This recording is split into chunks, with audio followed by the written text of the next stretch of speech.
Now we're back to learn Photoshop in the year day 280. Let me show you how you can change the background using AI.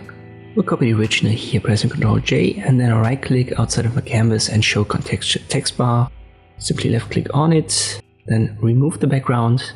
Depending on the image size, it's going to take a while or it's going to happen very quickly.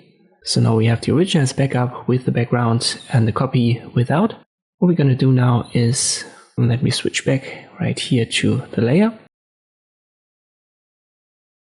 And then I hold Ctrl and I click on the layer mask, so this black and white icon. If I make this invisible, you can see, let me hide the bar for now. You can see here we have our car selected.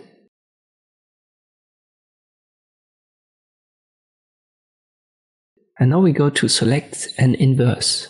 And if you pay attention to the outside, we now have these marching arms there as well. So our selection is now the inverse of the car. In principle, we have selected everything but the car now. And all that we need to do now is to right click again, show contextual text bar, generate a fill. And here you type in, for example, mountains or mountain road, something like this. Then generate. And the AI will give you a background that actually fits the perspective, in our case of this car. First one looks fine. Second one also.